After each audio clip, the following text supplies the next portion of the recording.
Hey y'all, it's Geek aka Ali. I am a social and media commentator. No, I don't have any credentials. I'm just here like you guys that is putting a label on it. Let's jump right into this video, shall we? Alright y'all, so I'm gonna be talking about, of course, Love Island and, these post interviews and everything. And obviously I'm gonna be talking about Nicolandria because I'm obsessed with them.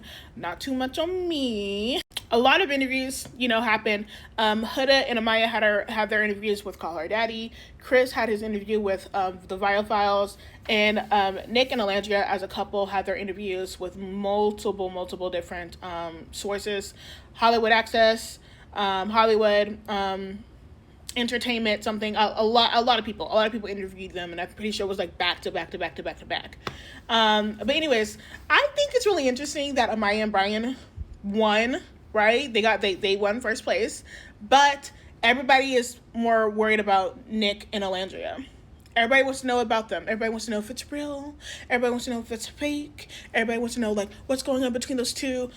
And honestly, I think that's just an issue of like you guys not understanding that Black women can be loved upon by white men.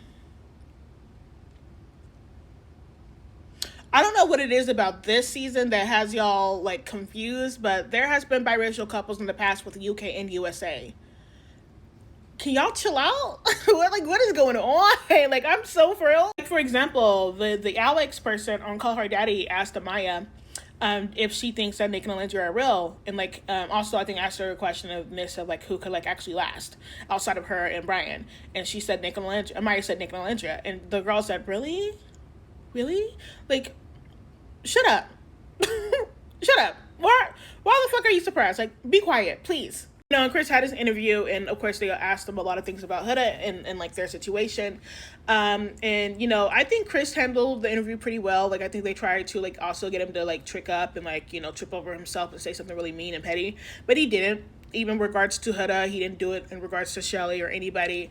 And that, as a Black man, I really, seeing that from a Black man, I really do appreciate that. Even in the moment where he was talking about Shelly and Ace, it was like, no, because Ace was like very vulnerable with Shelly and yada yada, and I have to respect that because, Black men, we really are able to say that. And the fact that he said that on a very much white podcast, Chris, I'm going to give you your fucking flowers for that. I know people may not like you, but I respect the fuck out of you, Chris. Period. Okay, don't let anybody tell you any differently. I love when Black men stand up for Black women and Black men. Love that. Period. You get your crowns for that one. Now let's jump into the interesting one, shall we? Huda, of course, Huda's interview with Call Her Daddy. It was a long interview too, y'all. Holy shit. But anyways, had her interview with Call Her Daddy. They talked about her past. She had a very traumatic past. It's very triggering. I'll just say that she dealt with SA. By a family member of hers, talks about, how she's gone through postpartum depression, and so on and so forth. And she's gone through a lot. The girl has gone through a lot. And then she proceeds to mention the fact that she felt like she was bullied in the villa. Yeah. Didn't name names though. And she mentioned Shelly like 3 or 4 times within that interview when the interviewer wasn't actually asking her about Shelly. She was more asking about her and like Kristen and everything. Thought that was interesting because it's like, why do you have Shelly's name in your mouth like that? Right. And once again, her even pushing the aspect of like feeling like she's a victim in like that situation, those 6 weeks up in the villa, to me is really fucking interesting. And honestly, I think that this is going to just ultimately get Huda stands, not her, but Huda stands to like, treat Alandria and Shelly the wrong way, because the thing is, obviously it's going to probably more be directed towards Shelly, but Alandria and Shelly are like really fucking close, so it's going to trickle on to Alandria as well. Yeah.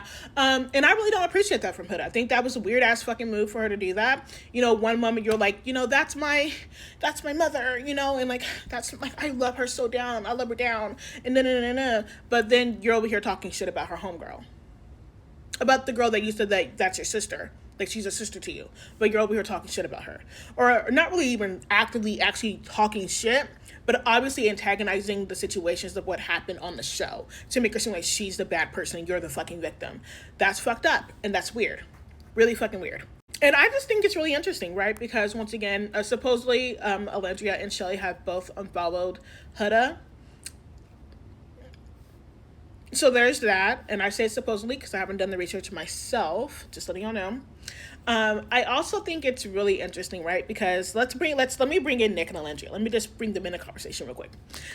Nick and Alandria, right? One thing about it, and two things for certain, is that Nick has actively shown her, Alandria, how much he cares about her and how overprotective he is over her, right? One main example I can give you guys is the Castlemar dumping when she was almost at risk of being sent home, and he didn't really give a fuck about what anybody else had to say. He was like, the facts are Alandria deserves to stay with me. I'm sorry. The fact is, Alandria deserves to still be here. Yeah.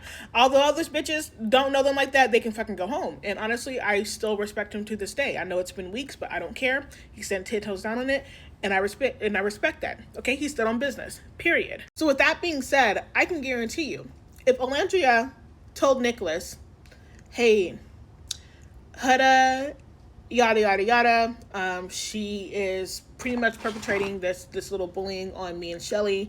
I'm just not comfortable with like being around her or anything like that. Nick would literally follow her lead immediately. He doesn't even really like that girl. Like, he already admitted to like wanting to get her kicked off twice those first 3 weeks of being on the show. Yeah, he does not give a fuck about the girl. And then he said it again, and he literally admitted it to everybody that he wishes that she was not there during the whole Mel challenge. Yeah. He does not like that girl, okay? He's only tolerating her because of Alandria. Like, dead ass. And it's really funny, right? Because Alandria, in her interview with her, in the interviews that they were having, she admitted in one of the interviews that she didn't know that Taylor didn't find her unattractive. Ooh, Taylor, when I catch you. Sorry. She didn't know that Taylor didn't find her unattractive, so that was a surprise to her. But, she's okay with still being calm and cordial with him because, like, he's really close to, like, Nick and Ace. But once again, if Alandria told Nicholas, hey, I actually really don't appreciate what Taylor did. I don't like the fact that I feel like he was really playing in my face and lied to me. I can guarantee you that Nicholas would literally start walking differently. He will absolutely distance himself from Taylor. Absolutely. And I honestly, let's be dead ass. He's already been doing it, right? So it's like, not surprising. This is like, it's literally not surprising.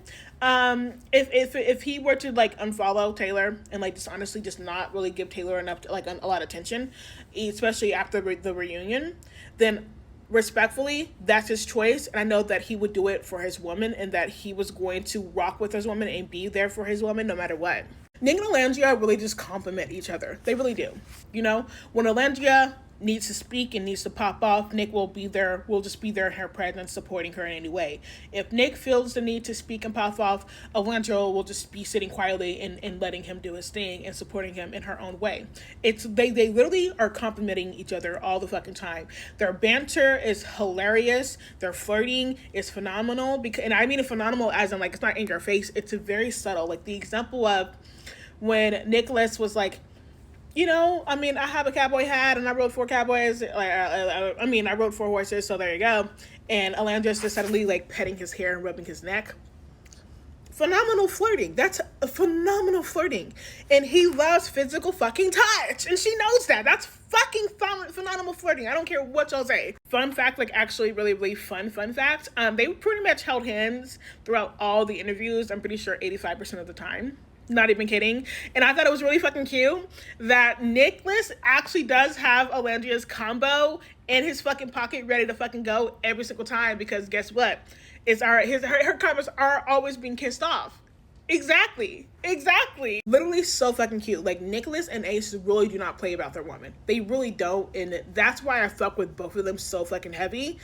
I don't care, like, we can critique them on, like, the things that they did, but at the same time, when it comes down to being partners, oh, they're top tier. And that's all I gotta say. They're top tier.